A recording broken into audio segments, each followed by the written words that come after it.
What we live in, back and forth through the kitchen. All right, welcome to TNZ, also known as the Neutral Zone. We are in the midst of season 3, episode 5, and I'm honored here to co-host this amazing show, program, telecast, podcast, webinar show with my esteemed guest, Stomps. Guest. Welcome to the show, Stomps. Guest. Now I've been reduced to a guest. By the way, that may have been the worst intro music ever in our 3 seasons. No, come on. It's been bad. It's been it was terrible just now. Anyway. For those of you who are interested in looking for a volunteer job, we are looking for a multimedia person to help us with the music and some of our graphics. I know Stevie J has applied and not really done much for the show recently. I don't know what he's busy with. Maybe him and Dave Wagner are really worried about their A-team and all the managerial duties that go along with running a franchise. But Stevie J, you're always welcome to help us out with the show. A special shout out, the Neutral Zone logo is one that we've had for over 2 years now. That was developed in the early days by Frank Klein. We think it's ready for a reboot. So if anyone wants to start submitting their new logos for the Neutral Zone, there's a special prize and gift that we're going to award the winner of the best Neutral Zone logo to. So please send an email to either Stomps or myself or a text with a suggestion on a new Neutral Zone logo. But we do thank Frank for helping us get the show off the ground almost 2 years ago. With that said, tonight, me and my co-host, not guest, co-host, have a very exciting show up ahead. We're going to cover a lot of things, but I'm going to really pass this thing on to Stomps. He's going to really be the main guy here with the show this evening. But I just want to go through a couple of housekeeping items. First and foremost, in the spirit of continuity around family values, which was the theme of our last show, I wanted to share with you guys something that was really heartwarming. There's a famous musician. Her name is actually Grimes, also known as Claire Boucher. She had 2 children with Elon Musk, and Grimes actually moved her house, her and her 2 children, to Austin, Texas. And she recently came public, and she talked about the housing market in Austin, where the average price of a home is $820,000. That's pretty high. And she went on record as thanking Elon Musk for all his help and support in allowing her to be able to afford a house for her 2 children in Austin, Texas. Now, one would quickly jump to the fact that he's one of the world's richest men, and that's nothing for him. But I think it's really nice that he does these types of great, kind acts. And again, it just underscores his tremendous family values. Did you say they were his 2 kids? Well, yeah, that part. And you're giving him all this thanks that he's doing this? They're his kids. It's really nice of him. So you got to understand, right? Like he didn't have to do it, so he did it, and I thought that was really nice of him. Okay, so let's get on to some other news. Let's talk about the latest on Hurricane Ian. Since we have here one of the greatest weathermen in the world, Stomps. The last I heard was that the flooding has severely slammed parts of Florida. And within the last 35 minutes, we're seeing that it's moving up towards South Carolina. Stomps, have you kept up with the hurricane at all? Yeah, because I have people, friends living down there and a son living in Jacksonville. So yeah, we're keeping tabs. Right. Obviously, a big and very severe storm. I wouldn't say unusually severe. What was bad about it was the very slow movement of it. So when you have a very slow moving storm like that, it takes more time to get through areas and it's doing more damage as it goes because it's sitting over areas dumping rain and wind and everything else. So next up is Charleston, South Carolina. It's supposed to hit there as a category 1. And our industry, actually, there's a conference there in Charleston starting this Sunday, but they're not expecting major problems. But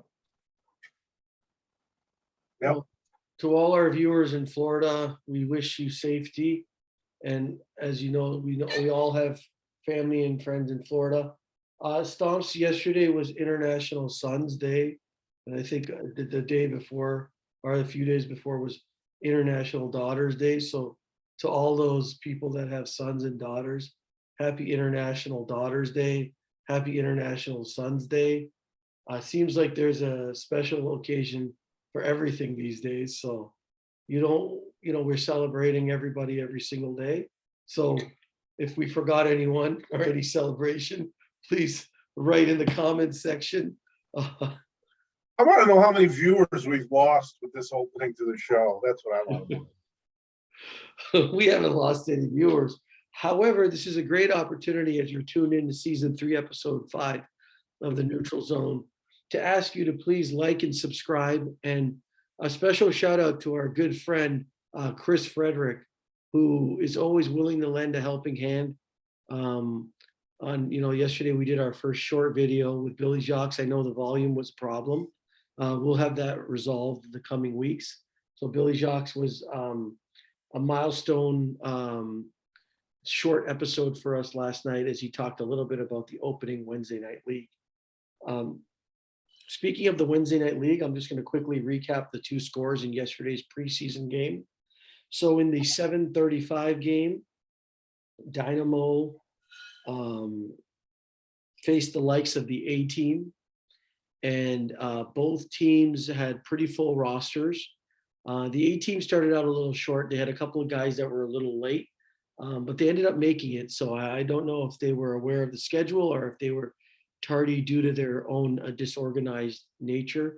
But regardless, they all showed up by the middle to the late of the first period. The game was a seesaw battle. I would say that Dynamo had most of the puck possession throughout the night, but there was a couple of great chances by Eddie Urban, who could really turn a game around with just 1 or 2 chances. I think he hit the post on 1 breakaway. Anyways, with I believe less than 27 seconds to go, Sammy Espinoza scored the winning goal, and Dynamo prevailed over the A team 1-0. So congratulations to the Dynamo squad for them kind of sticking with their plan throughout the game. And there was some interesting things around player movements and, a couple players playing defense and forward. But it was a very good opening. Again, just emphasizing the importance of parity and how there was parity in that first game. Then you move to the second game, where you had the likes of Team Death facing the Pizza Bats. And that was another game that had a lot of parity. The final score in that game was Team Death won that game, I believe, 3-2 in overtime and in overtime shootouts.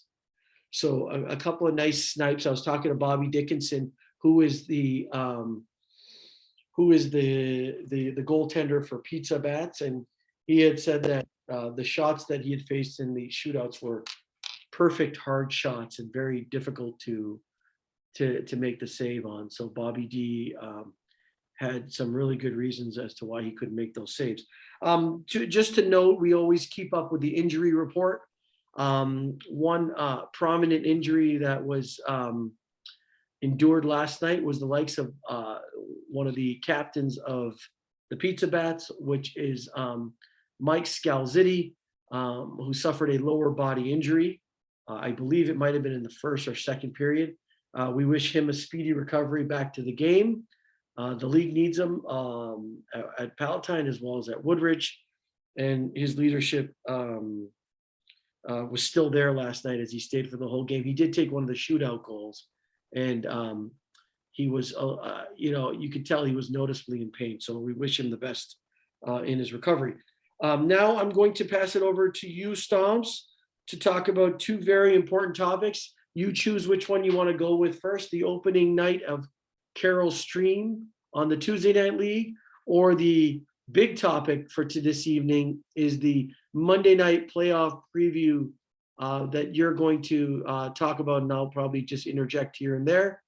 So where do you want to start, my friend? Real quick, Carroll Stream, first game this week. There's only 3 teams in the league. The Bearcats, who I'm playing for, led by Bobby D as the captain, and a couple of other teams. We don't know the individuals. The Bearcats are clearly the favorite in the class of this league, and you won't hear that too often, Bearcats being the class of the league. but and I'm imploring anybody. I mean, if you've played at Carroll Stream before, if you're interested in playing on Tuesday nights, hopefully some people will rally and get more teams for the next session, because this is a short session. I want to say 6 regular season games, something like that, and then playoffs. So we won our opening game 15-3. It was, and the game was not as close as the score indicates. Let's put it that way. Wow. The goalie on the other team was really standing on his head. But you serious? Yeah. Oh yeah. How many These were young guys. How many shots did he face? And is he a goalie that we are aware of? No, I couldn't tell you, but I will say that we could have easily had a dozen more. So I'm just being. This was a young team. These guys were all 20 years old, so they come into the rink not wearing. They didn't have any. Like most of the guys didn't have any gloves or shin guards. Yet they were wearing, CCM, Under Armour type stuff. So Dante, I said we might have our hands full with these guys because they're going to just run us out of the building. But Dante, who's returning from his long knee injury, said, "I don't know. Look at how these guys are, equipped. I don't think they're going to be that good." And he was right. He was right. But these guys were young guys. If they would just run, pass the ball, let the ball do the work, they could give people problems because they're young. But we had our way with them. It was just one-sided. So anyway. I understand Eric Garrity's on the team as well. Yeah, 5-goal debut. And I heard you had 3 goals. Right. Was that a natural hat trick? No. And the last one was a dick goal, as we like to call it. 30 seconds left. But anyway, yeah. Well, congratulations to you guys on a strong start. I have a feeling you're going to win the whole league. Again, we did this because if we didn't, there was not going to be a league, right? They weren't going to have a 2-team league. And so we'll see where it goes beyond that. There's got to be more, at least a couple more teams with some competition. Do you think that the Bearcats are now born again? I don't know about that. Is this Bearcats never died. Well, maybe a renaissance. I don't know what you want to call it, but and Bobby D was the goalie, of course, right? Yes, sir. Yeah. I wonder how those. Can you walk us through how he let in those 3 goals? Because I don't think we need to get into those details. He, he, he wasn't too happy on at least a couple of them. well, 15-3 is no coach's dream, but regardless, let's move on to the next big topic for tonight, which is the Monday night playoff preview.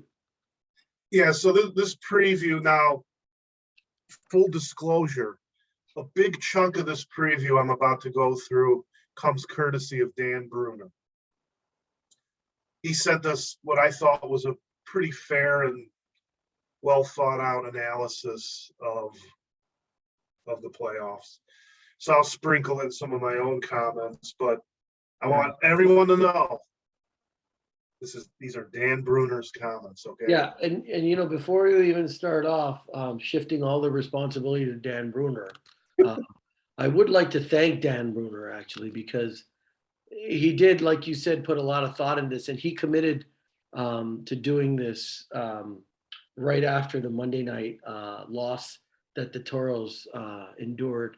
And he said he'd do it, and he sent it at 1:05 a.m.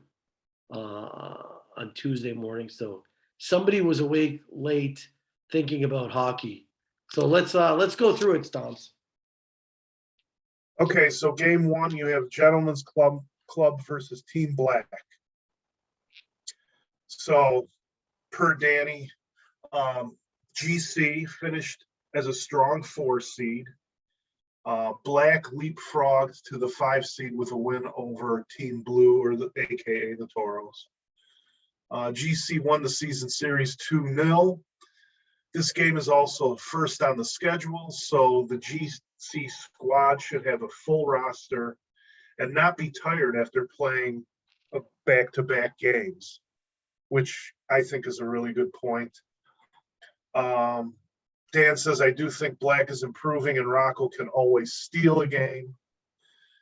Dan Bruner's pick, GC 5, Team Black 2. My thoughts on that are, again, very fair assessment. Makes a really good point about GC not being able to play up front and not having their players play other games and then play with GC. And then, the thing about Black is you never know how many guys they're going to have show up. Are they going to have 6 or 7? Are they going to have 12? If they have their key guys that, they're quick, they can certainly run. They got smart players, guys like Sandro, Johnny, really good hockey players. I don't know who else I'm missing. I mean, they have Fred Coletta, but he wasn't there last Monday, so I don't know what his status might be. But yeah, so that was Dan's assessment and my little sprinkle there. Any thought? You agree with the outcome of that game? His prediction? You don't have to worry about the score, just the outcome right now. I think that's a fair. I'm thinking maybe a little closer, more like a 5-4 game. Okay. All right. Then you got white versus red. So Dan Bruner says this is the toughest to guess because no one knows how full of a roster red will bring. So that's another team where you just don't know how many guys and who they're going to have there. He says they could have 8 guys, they could have 16. If red brings the full squad, and of course Ronnie Jr. is there, they could win easily. If they're short, white can capitalize and pick apart some of red's softer D-men. Billy could steal the game too. Wow. So Dan's got red winning 4-1. Yeah, I mean, again, he makes good points, but red's got a lot of, a nice mix of some younger seasoned guys and some veterans. here's the other question: who's playing goal for Red? Right? We've seen Joey Coletta return after a long absence. I know sometimes Bobby D plays for them.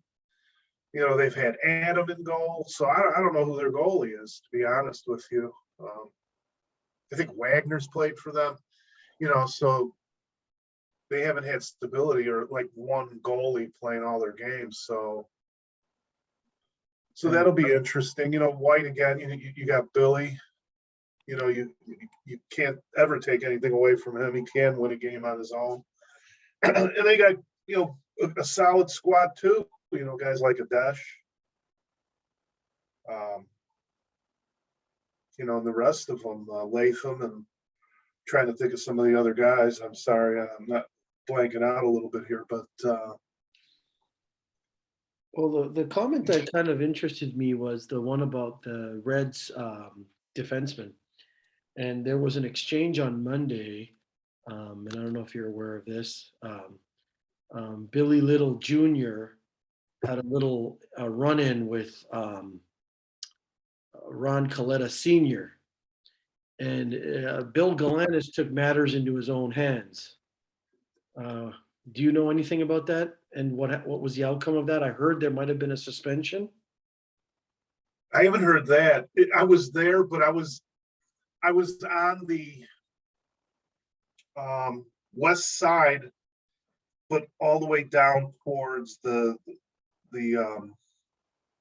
I'm sorry, I was on the glass side of the rink where it's all glass. But I was far away, so you're trying to look through, and I couldn't really see what was happening. I saw there was a commotion on the floor, but I don't know what the end result of that was, and it happened at the final buzzer. So that was what Team Yellow was winning the game. It was something like 6-4, something like that, and it was the very end of the game. Okay. I can't tell you too much about it because that's the fine. way I was looking through the glass, I could not see what actually was happening.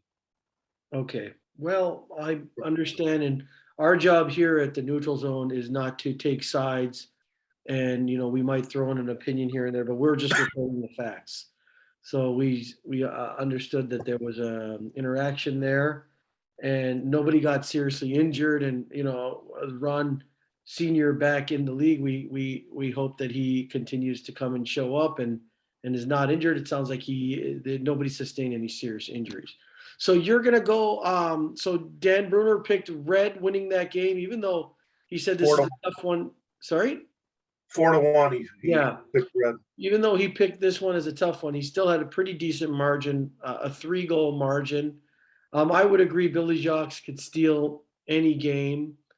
My understanding is for the first game, the Gentlemen's Club versus Black, the goalie for Gentlemen's Club will likely be Bobby Dickinson. Is that correct? For which team now? For the Gentlemen's Club in that first game. Oh, yeah, that's definitely a possibility for sure. Yeah. All right. I think that may be the case. You're right. But getting back to Red and White, I'm picturing like perhaps a 3-3 overtime game.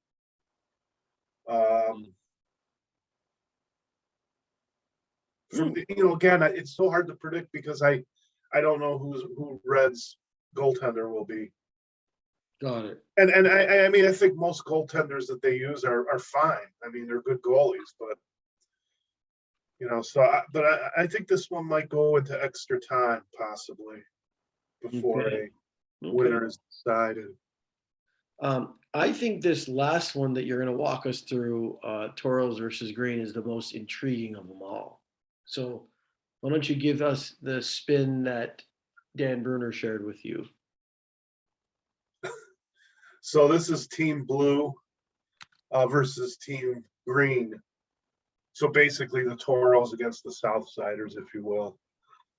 So Dan Bruner's analysis is the core of this green team is the Southsiders crew that competed in the Milik Cup last weekend.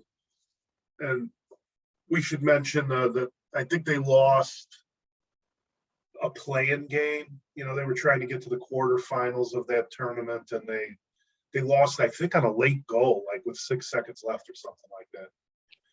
So I don't have too many details on that. But anyway, so yeah, the Southsiders crew that compete in the Milan Cup. Says by Monday they'll be rested and should have a full group.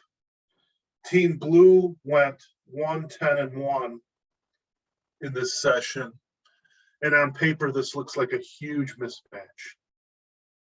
However, the Team Blue lost a lot of games that were super close. Lost twice to the number 1 seeded Team Yellow, 7-6. Lost to the green team during the regular season, 5-4. How do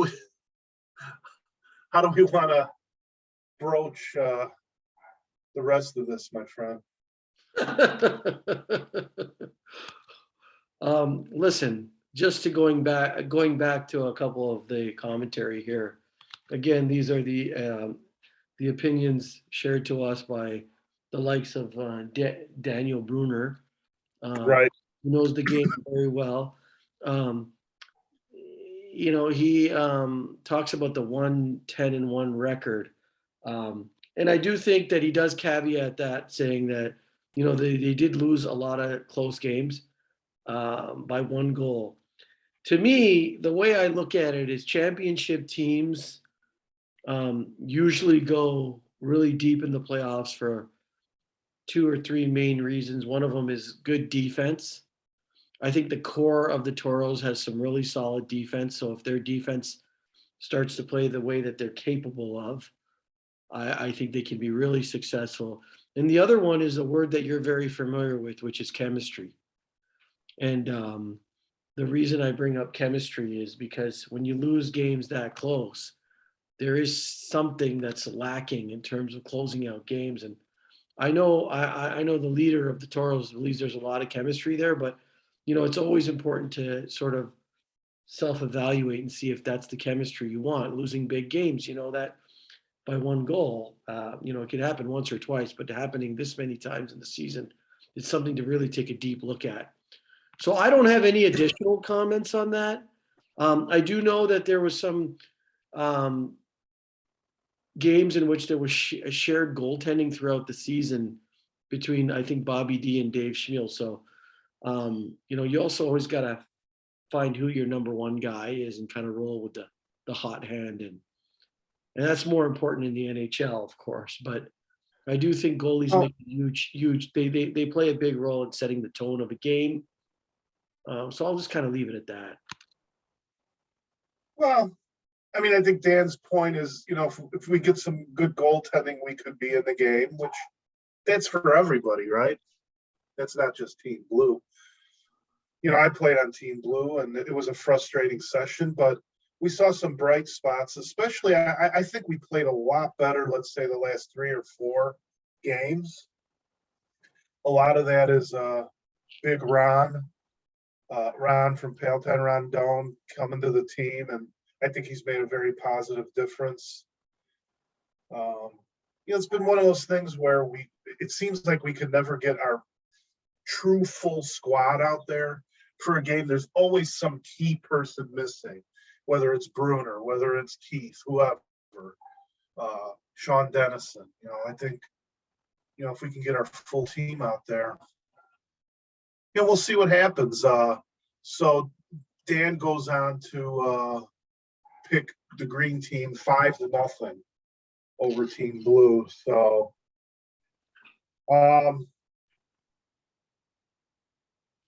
I don't see us getting shut out. I really don't. But we'll see what happens. We're going to give it our best, right? And I'm hoping we have everybody there. So his final comment is not a lot of close games, but the semifinals would be much tighter. And just a quick, he didn't make any comments about Team Yellow, who's the number 1 seed that got a bye. The thing I'm wondering is, how was Team Yellow able to turn over their roster and become this very, very young, fast team? We've and that's not, I'm not saying that as sour grapes. or anything like that, but it's like almost overnight they added guys like Billy Little Jr. and some of his friends, and they got a nice squad that can really run and put the ball in the net, and they're anchored by the great Artie in goal. So they're deservedly the number one seed, but that's my only question is, we talk about our team blue, we got too many old guys, blah, blah, blah. You could always use an infusion of some youth and, some speed. You don't want to cast people to the side. That's not what I'm saying, but they've changed quite a bit, Team Yellow. They got guys like Soren. They got a really good squad. Sammy Espinoza, slamming Sammy. So Josh Kramer. I think they may even still have Jeremy Fredette, although I haven't seen him for a while because he was injured. But Who's their goaltender? Artie. Artie, wow. Okay. Artie had a big shutout on Wednesday as well. I failed to mention that. In the 1-0, Right. the only goalie who had a shutout. Right. Artie's been playing out of his mind. Yeah, I think Yellow's the favorites, to be honest with you. I think, well, yeah, you could install them as the favorites, but if Team Green has a full roster there, awfully tough. So I thank Dan Bruner for putting this together. I thought it was some good analysis, pretty fair for the most part. Although my disagreement comes a little bit with the scores that he's, predicting 3 games that aren't close. I'm not so sure about that. Right. Because the teams, quite frankly, are pretty close, really, when you look at it at the end of the day. But we'll see. Very good. Well, thank you again, Dan Bruner, for that analysis. We look to having you on the show in the upcoming weeks to talk a little bit more about the Wednesday night league, which I think is really starting to shape up nicely. There's going to be some jerseys that are going to be ordered in the coming weeks. For everyone that's in the Wednesday night league, please make sure by next week you pay all your dues, because we owe money to the management of Salt Creek. We look forward to continuing to deliver to you the greatest of entertainment on the Neutral Zone. Today you tuned in to season 3, episode 5, where we covered a vast array of topics. Stomps, if you don't have anything else, I think we can close. Oh, that'll about do it. Really not much to report. I mean, Woodridge, I think things may be picking up a little bit there. As far as being able to have 2 games at least. So we'll look to keep that going. But yeah, that's about it. Excellent news. So again, you joined Stomps and I as we co-hosted together the Neutral Zone. Please reach out to us if you have any topics you'd like to cover. We also want to thank you for your support. Thank you for subscribing. And for those who haven't subscribed, please subscribe, hit the like button, comment, and share the video with all your family and friends. And we wish all the people in Florida a safe recovery from this Hurricane Ian. Thank you very much. Have a great evening. Good night. Remembering the nights we spent down, seems so far away, distant in the tree.